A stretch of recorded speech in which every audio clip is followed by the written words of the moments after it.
Okay, cool. So we're recording. Are you getting tired of doing these things now? No, not at all, hey. You like talking about music? I love it. It's my life. So, yeah. How did you get into it? Into music? Yeah. Sure. I don't really have one particular moment that led me to it, I suppose. But I think it was just a natural progression. I mean, I started off with like a lot of art, and I've always been artsy-fartsy and always interested in music. And growing up in the Free State, there wasn't all that much. And then when we moved to Jersey, that's kind of when I got exposed to a lot more music. And I think it's just through school and through seeing people. I remember there was this guy like busking the one day when we were on holiday. And I just remember looking at this guy, what is that? That is amazing. I want to do that too. And then from there, I think the bug just bit, and yeah. That's cool, because I find it interesting that the way that people get into music is either through some sort of creative want or need, or even an outlet, even maybe sometimes. But talking about influences or being influenced, or what got you started, was it your parents that played music in the house all the time, or was there friends or brothers, sisters, that kind of vibe? I think I'm a bit of the anomaly.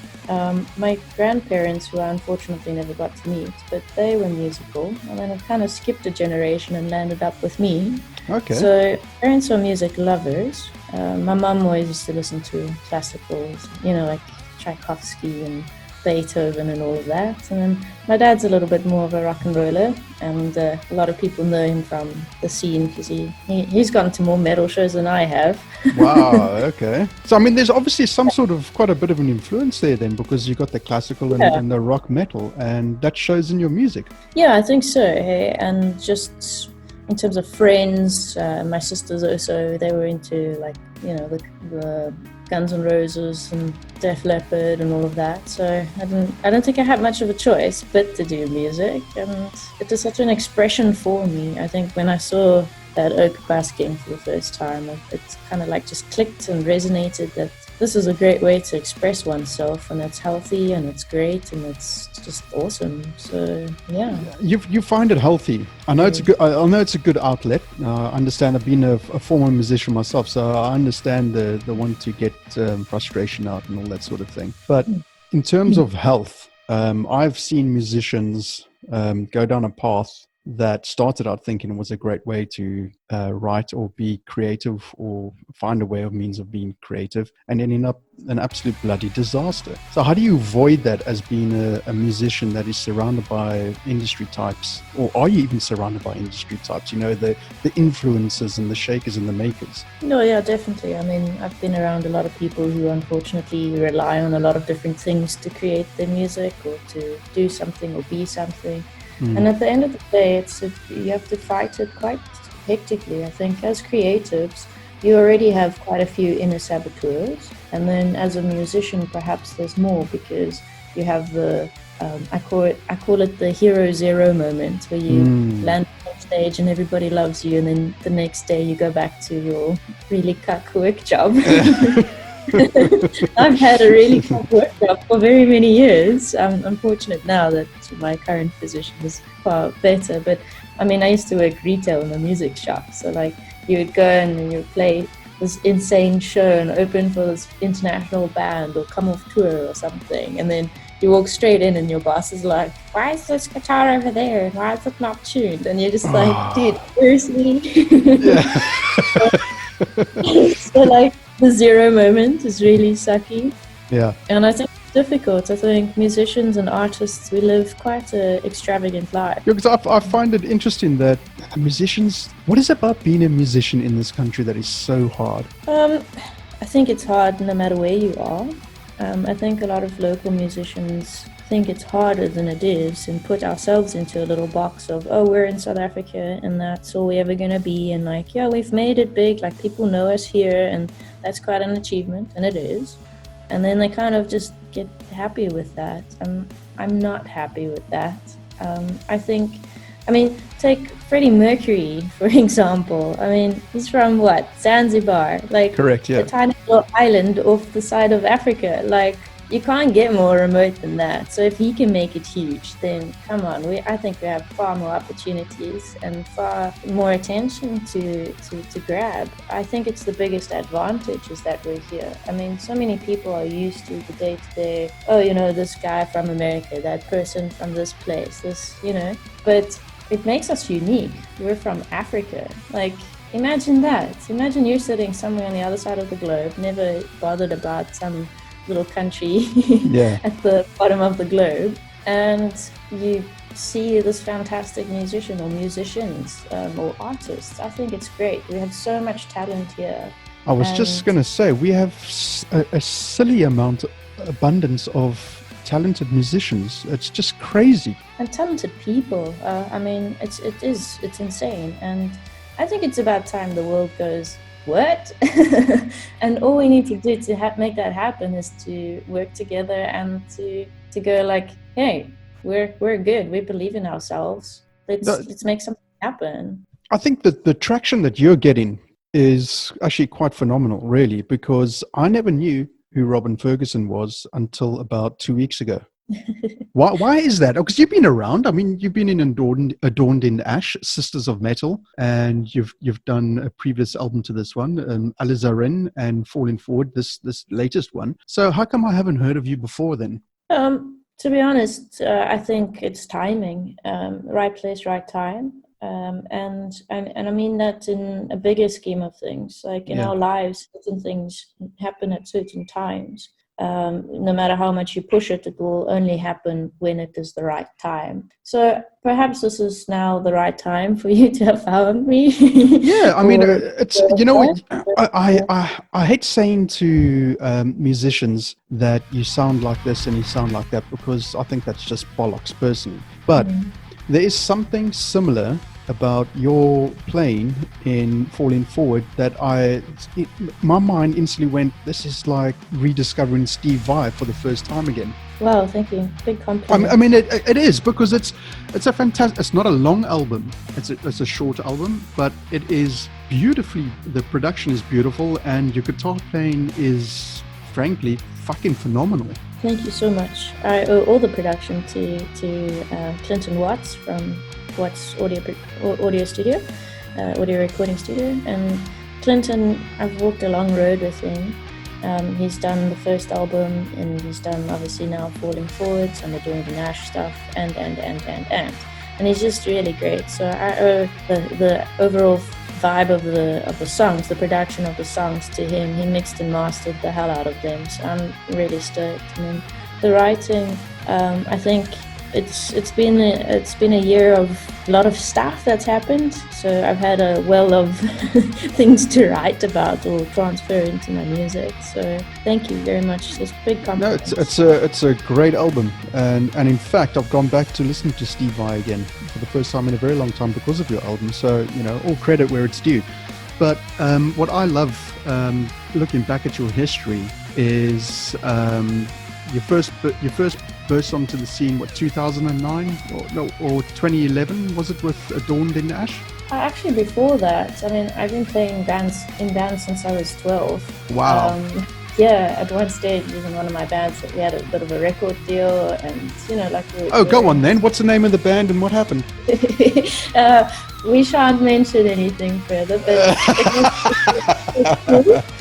it was cool, and that was my springboard, and I kind of felt like I reached maybe a little bit of a ceiling, and we were going in different directions, and it eventually fizzled out a little bit. But just before it did, I met up with the boys with Adorned in Ash, and they needed a guitarist, and the band had only been going for like 2 weeks. So I walked in there and I loved them, and obviously it worked out. So Adorned in Ash, I think, has really been the foundation for everything. I've learned a lot with that band, and I have great love for the boys and for the journey that we've walked. It's been 11 years of hard graft with that band. Mm-hmm. And I think we're at that point now where everybody is open to letting each other explore other avenues, and they've been quite supportive. So it's something fresh and new for me to be out solo. I think maybe it started a bit with Sistas of Metal, just doing some vocals for them there, and like we are now. So, I mean, Adorned in Ash is extreme Christian metal. Am I correct? Yeah, we're sort of Black and Death, or unblack and Death, if you want to be like super technical. I don't know why. I find I find the contradictory. Well, it's not really a contradiction because you're trying to get a message across, obviously. So, I understand that. But I'm the plain type, straightforward Christian extreme metal. That's death metal. It's kind of weird. It is weird. I don't expect anyone to really understand it. At the essence of it, we play our genre. If you have to take our lyrical content away and you have to listen just purely to the music, it's somewhere between black and death metal, So it's a bit of a hybrid, I suppose. And then our lyrical content is obviously Christian based, and that's about the only part that makes it, I suppose, unblack or undeath, right. Or who knows. Basically, we got together, we said we want to sing about this and we want to play metal because we love metal, and supposedly metal is freedom, so we can sing about whatever the hell you want to. Absolutely. And that's what we've done. And it's been awesome being with the boys for so long and doing it. And we've had a lot of grief for it. A lot of people don't understand it, and that's okay. A lot of people also agree or don't agree. And we're just going, guys, we just want to make music, and we do it for that particular reason. And yeah, that's it. Cool, man. I mean, it's each to their own, right? I mean, that's the whole point. Why should we judge people on what they listen or play? Yeah, a few years back, we had this oak who really didn't dig us very much. And eventually we just said to him, like, dude, if you don't like the band, then don't listen to us. Exactly. If you don't like a post on Facebook, then move on, scroll past. You don't have to get involved. We don't like your music, or we do, whatever, it doesn't really matter. But no, well, exactly. So much support with Adorned and Ash. It's been crazy. Yeah, that's also, I listened to some of it, and it's not what I'm into, but for the musical part of it, it's amazing. And you did vocals and guitar. Most of the second Adorned and Ash album, Apocalyptic Violence, you'll hear a heavy influence. How on earth do you sing like that? The boys make me very angry beforehand. There's quite a joke with it, because I'm really tiny in comparison to these big oafs. I love them greatly, but they're giants next to me. And I mean, I wasn't always the vocalist. I was actually originally just the guitarist, and then about halfway through the band's life, our vocalist parted ways with us, and we needed somebody. And the joke is that one day we went to band practice, and I was very upset about something, and I stubbed my toe on the side of my amp and went, and then they were like, oh. Hello, that'll work. But yeah, I mean, it's just a lot of practice. I think mainly knowing the right technique and the right style. I learned a lot of, almost everything that I know about screaming from Melissa Cross and the Zen of Screaming. Okay. I highly recommend that to anybody who wants to get going. But, unclean vocals, be it like a more fry vocal or a death or black vocal like what I do, it's all just practice. Anybody can do it. It's air control, and if you know how your body works, I know that sounds weird. No, I understand. Yeah, my brother does that Mongolian chanting. Oh, it's like Mongolian throat. Yeah, throat singing. Yeah, it's crazy. Yeah, that's Leon our guitarist from Adorned and Ash. He can get a few notes out. It's fascinating, but again, it's control. I was just going to say it's all control and muscle memory and.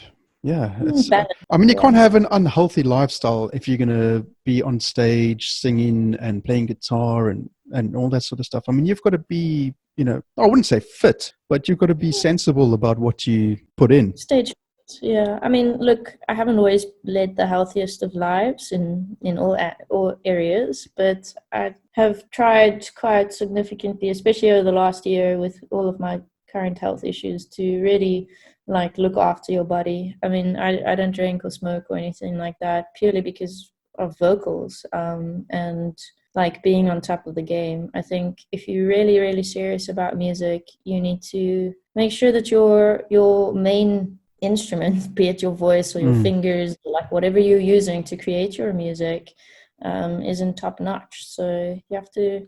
Are you good to talk about the health issues? I can a little bit. I don't want to go on about it too much, purely because I don't want that to be like the focus. I don't want anybody Absolutely. to be any Okay, so like. we'll skim over that, and we'll just say that you had paralysis in your left hand, your fret hand. How on earth did you come over that? I still have.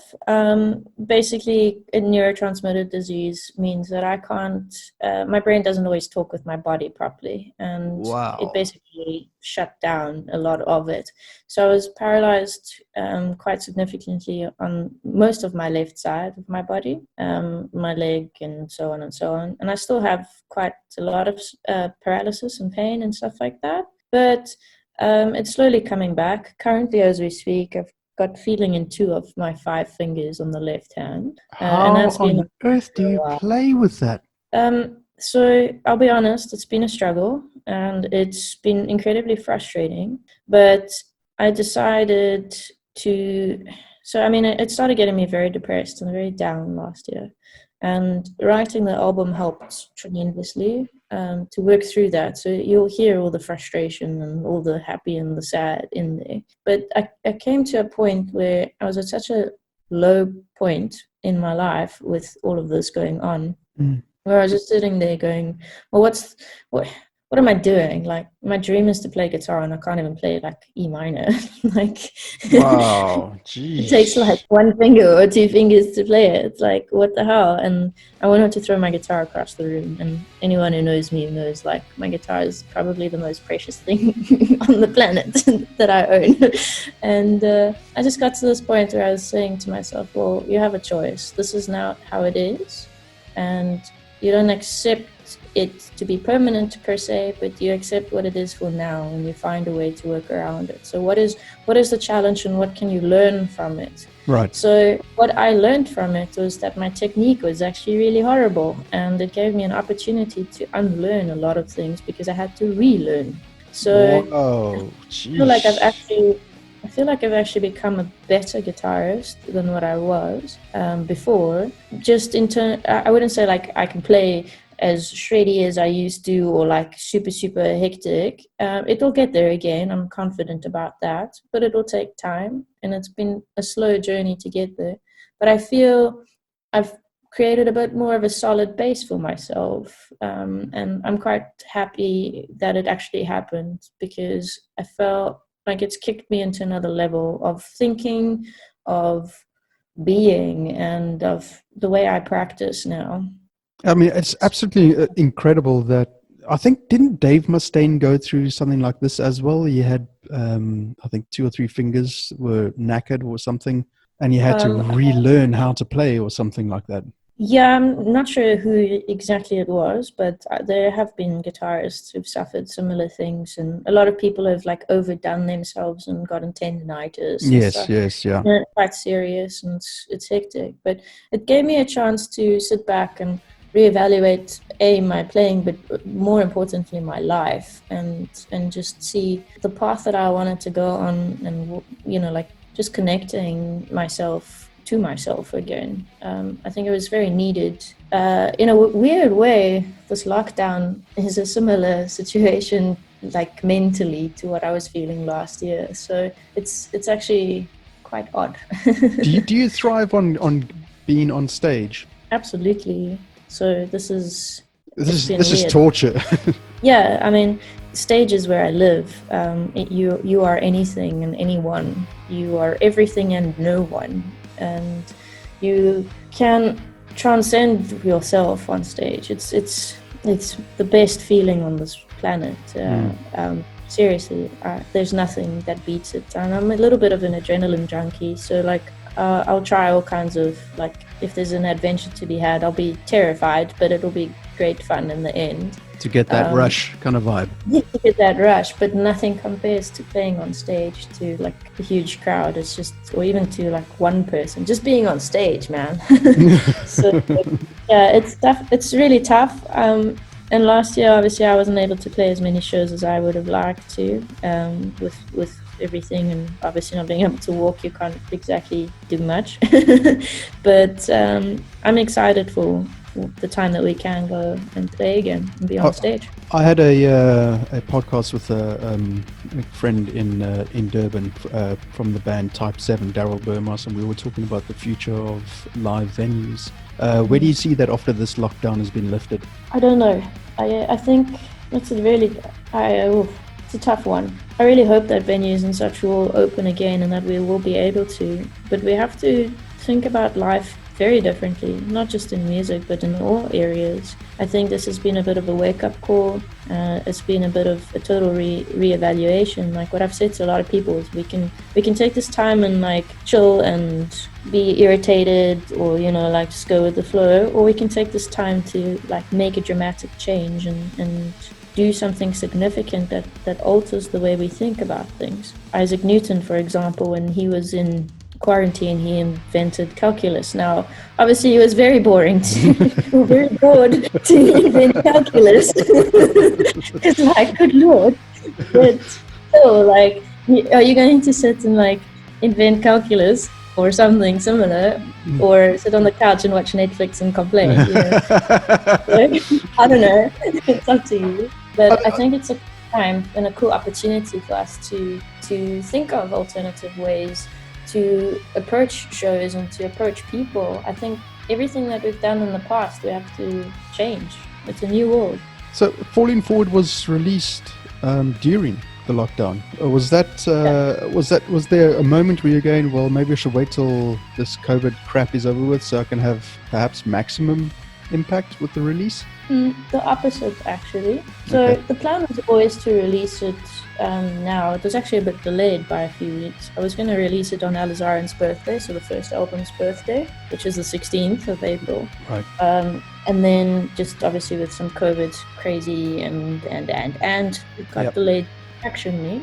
So it was always sort of supposed to be around about this time. I think in a perfect world I would have released it end of last year if I really, really had my way, but that wouldn't have happened, unfortunately. But I think now is a great time to be releasing music because people are forced to be stuck behind their computers or at home. So, you know, like, it's great because you have a captive audience, so capitalize. Was it your decision and then bringing in David Devo to do sort of like all the PR stuff? Was that also factored into when to release the album? Actually not. So it's been a bit of a whirlwind. I've traditionally done everything myself, even with Adorned and Ash, like all the PR and everything I've always taken on my shoulders. But I realized very quickly that what I wanted to achieve with this album and like the time and the balance between my day job and this and family and just like everything, health and all of that, I realized like to really do this properly, I'm going to need some help. And it happened quite late, but Devo and I kind of just struck up a conversation and just clicked. And I've been very grateful for him to help me out with this promotion for this album. He's done a fantastic job. Big shout out to Diva. He has, David. and all David. All the links are going to be down in the description below to all your Spotify and Instagram and Twitter and all in the description below, people, so you can click on that and find out more about Robyn and obviously Diva and so on. Falling Forward is a beautiful album, but there's no vocals. Yeah.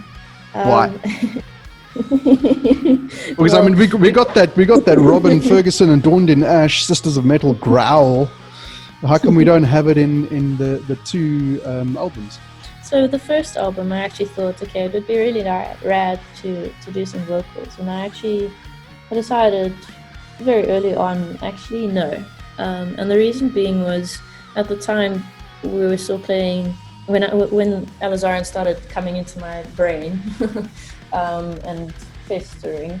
We were playing a lot of shows and I was doing a lot of session work and a whole bunch of stuff and a lot of other gigs with a whole bunch of people. And the shows that I was doing vocals in, people seemed to be like all shocked and like, oh, and you play guitar, you know. And I've always been a guitarist first. So in a way, I really hate that people are like, oh, you're a chick and you play You play okay for a girl, and Is there still a stigma in South Africa about ladies that play guitar and vocals? Internationally, totally, even not even just locally. And I got so fed up with that I was just like, you know what, I am a guitarist first, and yeah, cool, thank you for appreciating my vocals, but I've always wanted to be a guitarist first. So that's how I started off with Alizarin, and then I thought maybe it would be cool to get some guest vocals in on it, and I just decided, you know what, no, this is going to be a solo project, do it and have some fun with that. And then Falling Forward, for a very practical reason, doesn't have vocals, and the practical reason is that I stay, surprisingly, or maybe not surprisingly, in quite a small place with quite a few neighbors. And anybody who's ever done unclean vocals will know it is incredibly loud. Yeah. So recording vocals and practicing vocals is actually very hard for me at the moment. So unfortunately, I can't really do too much of that unless I want to get into big trouble. Because neighbors don't always appreciate it. But guitar-wise, I'm fortunate that I have quite a lacquer rig here, so I'm able to record and it doesn't faze me too much. So guitars, drums, bass, I can all do in my flat without bothering people too much. But vocals is a bit of a struggle. And how did the whole Ibanez come about? The endorsements, yeah, sure. They're just awesome people. I've known them for a really long time through the industry and it was, I think, just a natural progression to form this really rad relationship with them.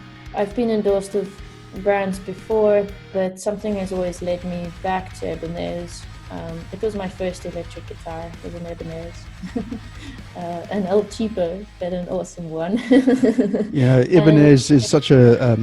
I've had the joy of picking up an Ibanez. For life now, I won't never remember the name of it or model or whatever, but I think it was a Steve Vai copy with the handle at the top. Just a beautiful, beautiful guitar. And not just anybody gets endorsed. I mean, that says a lot, right? Yeah, locally there's one endorsee, which is me, currently. I'm very, very blessed and very fortunate, very grateful for it.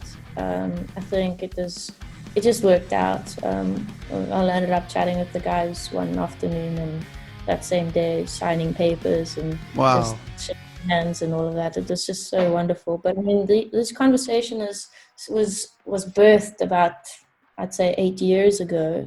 So it's not something that just happens overnight. A lot of people just like, oh, this just happened, and like, oh, you just done that, but you don't understand the graft behind it.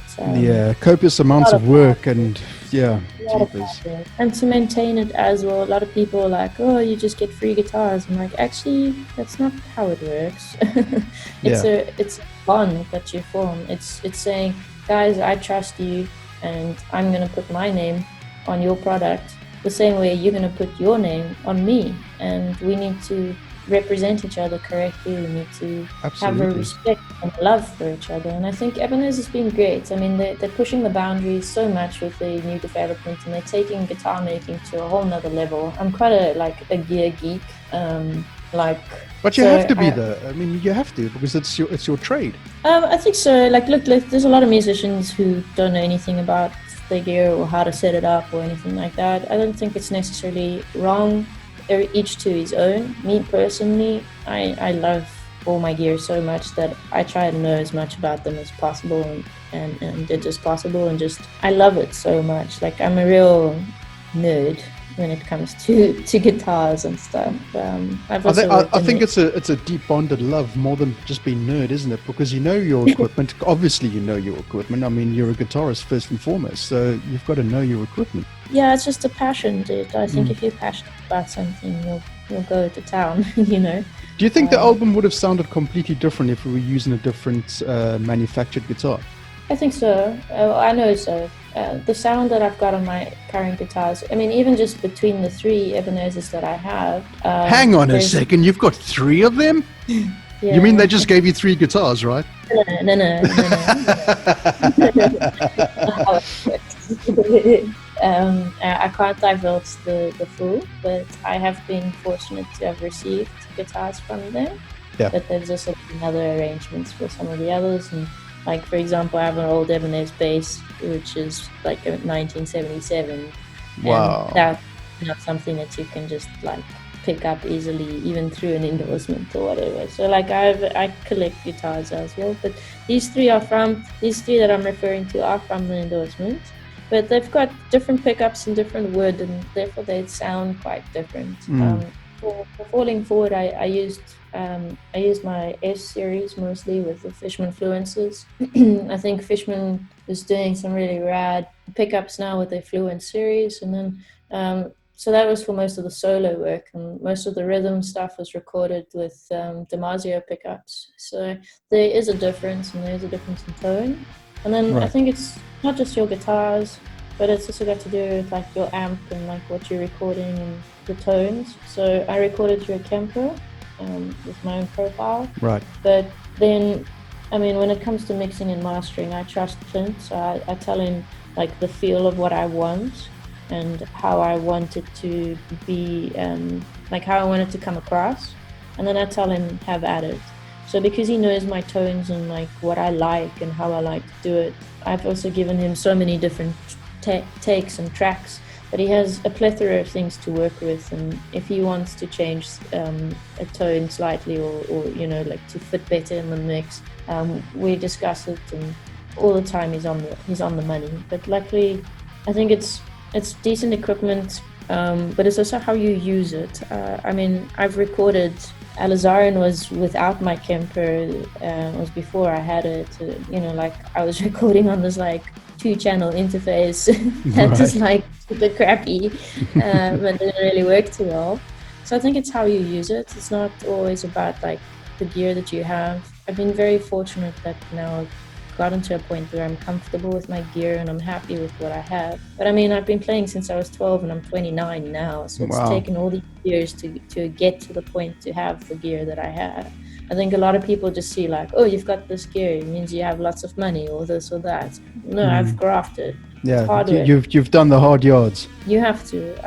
Look, if you're fortunate to be able to get it straight off the bat, then awesome. But there's so many ways and means. And I mean, if anybody wants to know some life hacks to to recording guitar for cheap, trust me, I have a lot. So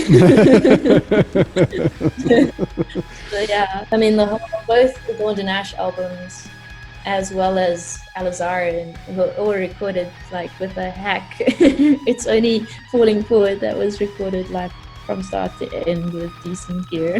How do you say that you've got a guitar for leads and a guitar for rhythm. How do you do this live? So live, interesting question. There's several ways that I can do this live. So I knew straight from the get-go, people would be judging and like, oh, how are you going to do this live? I bet you can't play it live. Well, we can't do everything live.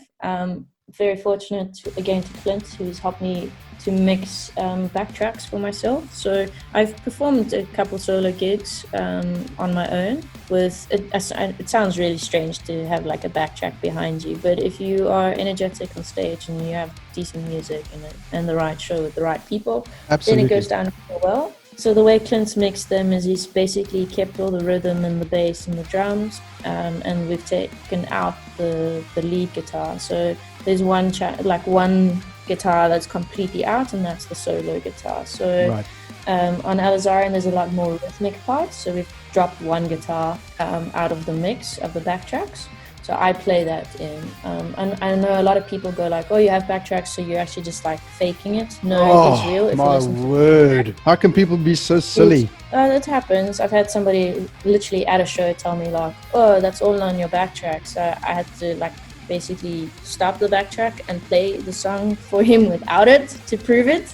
Why are there so many idiots in the world? Why don't they just, enjoy the performance? Why they got to be over analytical? I think it's the bucket and the crab situation. Crabs in a bucket, all of them trying to get out, and everyone just trying to pull each other down. I think as a scene in South Africa, we could be doing so so much better, far better if we all just worked together and like truly wanted the best for each other instead of being jealous and What I don't understand is weird. you go see bands Thankfully, play. things are changing now. Yeah. I hope it's going to change, because after lockdown, it'd be great to see some more the resurgence of people going to live gigs. I'm a procrastinator. Where I live, I'm far away from anywhere that's really live.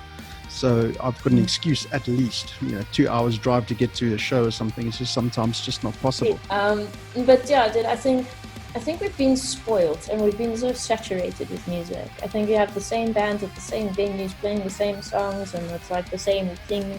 And then eventually it's just like, oh, well, I don't need to go out tonight to watch this band because I'll watch them next week. Or, I don't feel like going to the same venue. And I think we've just been spoiled. And now with the lockdown, you obviously can't go anywhere. You can't see live music. You can't attend shows. You can't be on stage. And I would like to see that when lockdown lifts, people are excited to go to shows and people actually support music for the sake of supporting, not to be like, oh, I was at the show, look at me, or, I'm so much better than everybody else. It's to actually go, hey, I'm here with my buddies and we're listening to awesome music. These people are having fun. Let's have fun. Like, go back to the roots and to the essence of what music and live shows is about, I think that's exactly what it's going to do after lockdown is lifted. I think a lot of people are going to really enjoy life again, and I certainly hope so, at least, because what's the point of being miserable? And just be positive, people. Music will come back, live venues will open. Just be positive, go out, have fun, have a jolt. I think it's actually a wonderful time for growth. I mean, there's so many people I know who complain about this or that, or like, oh, my life sucks and work is this and that. And you know what? This is so great, actually, because the whole world has come to a standstill so that you can make a change in your life. So it's a great opportunity. I think if we start to see the positive in this and the self-growth, I think we're going to come out much stronger, far more tolerant for each other, and think the bigger picture. And we've become so selfish and so self-absorbed, but at the same time, actually not. Like we don't ever deal with anything because it's all like, you never have a quiet moment. You're sitting on your phone, and after work you're doing this and that and watching series. I try to, and it's very hard, but I try to have a day a week where I kind of like completely disconnect from everything. So I put my phone away and switch off all notifications and stuff and focus on music or art, or when I can walk outside or do something like that. And I think it's important. During the lockdown now especially, I've tried to take the opportunity and say to myself, okay, cool, time to try some new things and just be for a bit. You have great musicians, great artists who have locked themselves away for sometimes a week or two at a time and just poured their essence into their music or into their creative outlet, and wonderful things have come from that. So if everyone in the world can actually take a moment and quote unquote lock themselves away, which we all have, but take that time to pursue a passion, perhaps rekindle something that was once lost, or just try something different. I think it's great because a lot of people, like you said, a lot of people have found a creative outlet during this time. Have you found yourself doodling down some new tracks or riffs or stuff like that for the next album? Yeah, I've been pondering a couple of things. I've got a bit of a concept in my head that's festering in regards to a third and a fourth album. Wow. Maybe even one or two little singles in between. Yeah, there's a lot in my head, nothing out on paper yet, nothing recorded that's solid, but I have a few ideas. I've got like some concept art floating around in my mind, which I must just put to paper. But I'm also trying to just enjoy the release a little bit. I mean, it's been to enjoy a little bit of the release and go with it. It's been hard graft to get to this point, and I'm very guilty of not enjoying the moment and like kind of going, okay, cool, what's next? Right. So I'm trying really hard to be in the moment a little bit and enjoy this. got a So, lot of cool collabs that are coming up potentially. okay, One great. very big one, which I'm very excited about. So hopefully that will happen. That's Yeah. fantastic. I So mean, you're keeping there's yourself stuff. busy. There's stuff lined up, and that's great. And so how does Robyn Ferguson chill out? Good question. My friends would say that I don't. But obviously playing a bit of guitar is always a relaxing thing for me, even though it's got a fair amount of pressure behind it these days. But I do a lot of art and sculpture, airbrushing, that kind of stuff, painting and drawing. I'm a bit of an artsy-fartsy, so I enjoy a lot of that. And if I'm able to be in nature, that's like ideal for me. I think in my former life I was a hippie or something, so I quite enjoy that. But yeah, just sitting down and taking a moment, I think, is like cool for me, you know. Do you do much reflection on looking back and saying, well, shit, I wish I'd done this differently or that differently? I think everybody does to a point, but it can swallow you very, very quickly. Yeah, I think everyone does to an extent. Everyone reflects on the, on their life and of their experiences and shoulda, coulda, wouldas. It's a very dangerous path to walk, as you can. I think it's a dangerous path to walk on because you can get into a bit of a spiral and get quite down. I think it's the only reason you should ever look back is to realize what you've learned and where you've come from. But you can't change the past. You can't go back. You can't. And if you want to get all upset about it, then you're never going to go anywhere. So you have to keep falling forward. You fall forward into success, not backwards. So if you keep looking back, you're just never going to go anywhere. I think it's hard. A lot of people say like, oh, I don't have any regrets in my life. I think they're lying. Everybody has some sort of a regret, but it's what you do with that. It can either break you or it can make you stronger. And you can say, okay, cool, this was a disaster and it was a terrible thing, but this is what I've learned from it. And my mother always used to say, like, if you learn from your mistake, then it wasn't really a mistake. It was a lesson. Yep, So if you can continue to learn lessons and actually grow, then that's where you want to be. So I think looking back is fine to an extent. If you want to go like, wow, this is a goal that I set for myself 4 years ago and I finally achieved it. Awesome. Or if you want to look back and say, okay, cool, I learned a hard lesson there, but that helped shape my future. That's the only reason you should ever look back, but look forward. It's the only way. I think that is absolutely perfectly well summed up and a perfect way to end the conversation, Robyn. I absolutely love the album and I thank whoever tagged you and I saw it. I think it was Gilby from SME Fusion Radio. Thank you, Gilby. I found the album. I listened to it several times since organizing with Devo to have a chat with you. And I think you are an amazing person. I think you are an incredibly gifted guitarist. And I think the future for you is going to be absolutely fantastic. And there's no holding you back now, not at this stage in your life. I think it's absolutely brilliant. Thank you so much. Really appreciate all your kind words. Really means a lot to me. And thank you for reaching out and for this chat, for your time, and to Devo for organizing all of this, but mainly to you for sitting and chatting with me. An absolute pleasure. I wish you all the best of luck with Falling Forward in 2020 and the next third and fourth album that's going to come out. I'm looking forward to hearing those. Very excited. Thank you so much and good luck for you as well. And I wish you all the best. Thanks, Robyn. Keep well. Awesome.